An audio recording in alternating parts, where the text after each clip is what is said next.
afternoon, ladies. Yes, Stephanie, like you were mentioning, it's been several days since Debbie touched down here on the Suncoast, and yet here in Laurel Meadows, you'd think it happened today. I mean, this is several feet of water in this neighborhood. I'm not at the deepest end, so I'm going to step back a little bit just to show you. And what you're hearing in the background is boats.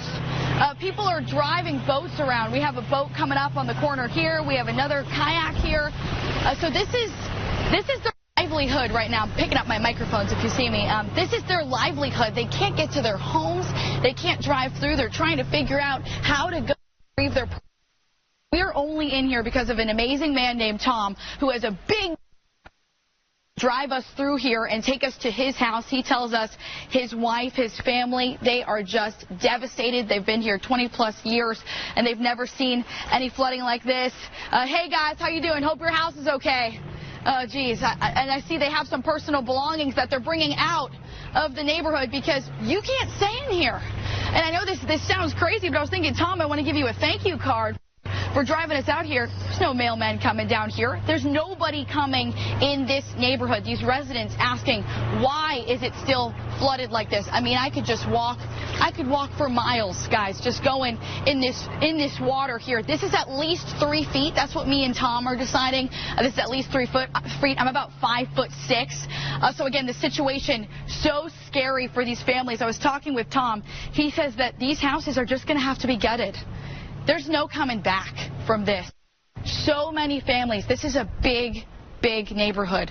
So many families have lost everything, and they have to start over because of Debbie. Debbie has really, really left her mark on this town, so we can only pray for them and hope this water goes soon. Again, they are wondering, why is this water still here? If you're going through Laurel Road, be careful. It's still very flooded.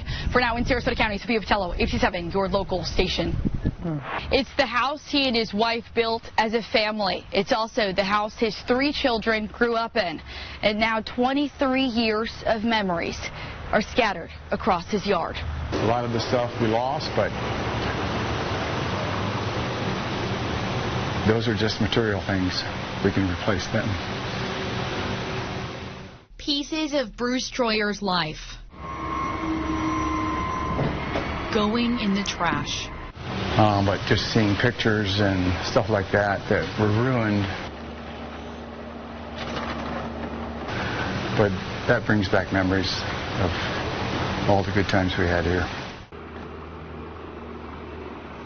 We kind of all stuck together and we stayed as long as we could. The Laurel Meadows resident says it was hard for he and his family to say goodbye to their home when Debbie touched down. Some of the family DVDs, my wife kind of misses them because we had family videos of them. And the DVDs, those are probably gone. Lord, we pray your great name. All our friends around, they're here to help us. The community coming together, sharing the same pain and the same hope. We're going to rebuild, yes. FEMA helping with some of that funding. They told us whatever is not covered with our insurance company, they will try to assist with the rest of it. In Sarasota County, Sophia Vitello, ABC7, your local station. This wall is a cornerstone for the Cavallaro family. It's where they captured their most precious moments, first days, successes, and milestones. But things are different now. And there's the wall with the outlet. See how little she is. Allison Cavallaro can't help reminiscing. Broken dreams, shattered memories. I mean, I've been here 15 years.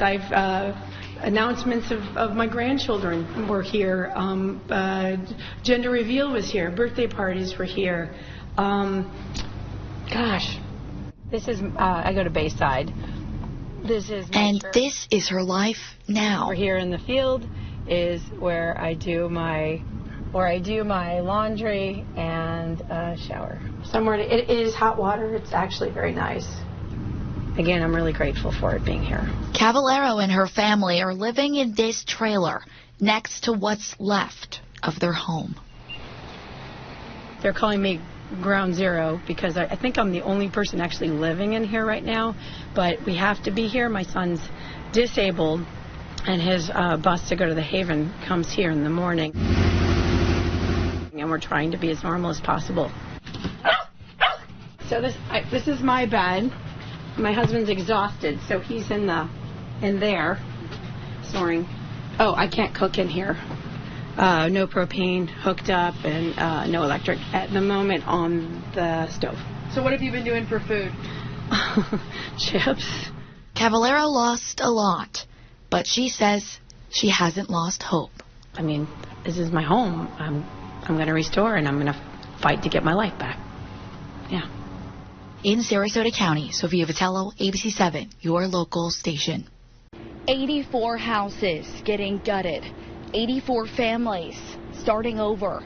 But there's one house that Debbie didn't touch, and the woman who lives there says she can't sleep at night. I wake up every day thinking I'm going to have water in my house, or this is just a bad dream. It's just, why me, Why us? Joan Vitello and her husband thought they were saying goodbye to their house for good. So the boat came and took us, rescued us. But days later, her husband went home to look. She says what he saw shocked him. And he called me screaming. He said, it's just up to the towel on the outside of the doors. It didn't get inside at all. I couldn't believe it, that possibly we were the only one that didn't get the water in. But Vitello discovered that was exactly the case. The lady next door, she was in tears because it's furniture she's had all her life, and she's in her 80s, so it's devastating. I get to drive away and come back and continue life as if nothing has happened, but yet something has definitely happened. And what happened changed lives. This was the kitchen. Basically everything, all our memories are pretty much thrown out there in that big pile. Then there's the clothes, there's the antiques that were ruined, pictures, the boys' stuff. While Vitello is the lucky one, she says her neighbor told her when the house was built back in 2003, it was placed higher off the ground. So he saw them having the house built, and they raised it up a little. So I think that's the only thing that saved us. In Sarasota County, Sophia Vitello, ABC 7, your local station. If Debbie damaged your home and you're applying for funding from the Red Cross, according to the organization, it's a matter of inches if you get help or not. I think their motto is, no matter how big or small, we're there for you. And they weren't. Allison Cavallero's Laurel Meadows home is destroyed. So she called Red Cross. They came out, walked around, would not go in my house, walked around, looked from the easement, and then the next thing I know, 48 hours later, I got a minimal damage report. And I said, how is it minimal damage when I lost everything I owned? She's not the only one with questions. Red Cross denied us because they said it wasn't enough of a disaster, quote unquote. It seems as though they've run out of money and just don't want to tell us that. Both homeowners appealing their rejection letters. Cavallero's was denied a second time, and Carl Valvo says he hasn't heard anything in 3 weeks. Red Cross says to qualify for aid, the damage must be major, and it may include substantial damage of the roof, walls, and foundation, or a water line above 18 inches. And that is the mark that we put on. But Cavallero's water line is 19.5 inches, and Valvo says he can top that. 26 inches of water in the garage. They zelled me $640 in 10 minutes. But Manuela Williams didn't have a problem getting help at all. No, they did not come look at my house at all. Not only that, but Williams' water line barely reached 18 inches. When FEMA came in and measured, it was 16 inches and some parts 18 inches. Many people in the neighborhood still trying to understand why some have gotten help and others have seemingly been left out to dry. In Sarasota County, Sophia Vitello, ABC 7, your local station. Nearly 5 months ago, Debbie made landfall in Sarasota County. A quiet neighborhood of 85 homes called Laurel Meadows was launched into the spotlight. A couple of days after the storm, I visited this community for the very first time. And since then, I've returned to Laurel Meadows 17 times. Debbie changed these families forever. Look at how high the water is. It's at the top of the mailboxes. Just still in a daze looking at the stuff that, ruined. Everything has just flowed right through the houses. And basically, we didn't even have time to put things up on top. Furniture. Just seeing pictures and stuff like that were ruined. But that brings back memories of all the good times we had here. Broken dreams, shattered memories. I mean, I've been here 15 years. Announcements of my grandchildren were here. Gender reveal was here. Birthday parties were here. Gosh. The bands that were coming by was just little sprinkles. And I'm like, oh wait, this water's coming up. It's got to be something else. All these houses are ruined in this neighborhood. This neighborhood is underwater. Something's wrong. Something's man-made. This is not a normal natural flood. I understand the rain. We had a lot of it, but we've had a lot of rain before and never had anything close to this. So people said, look, you guys have your local government here. You have people in the legislature, I've heard, have them do something, right? One of the things that we are still working on is the condition of the two 48-inch pipes that are under this intersection. We were notified the tropics were heating up. These trucks should have been out way before doing what they're doing now all over the county. Looking at different videos than the county did, finally they went out and they investigated and they found the breach. You have peace knowing that you weren't wrong. We pray your great name. All our friends around,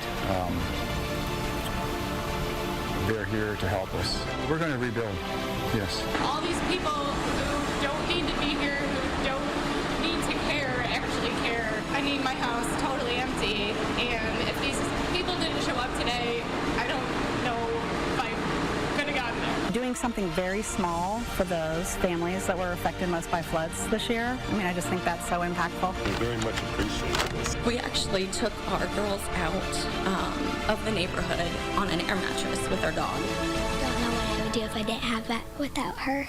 She's been very helpful with me this whole time. This is my home. I'm going to restore and I'm going to fight to get my life back. Yeah. The devastating floods brought out a lot of love because these families faced the storm together. In the newsroom, Sophia Vitello, ABC 7, your local station.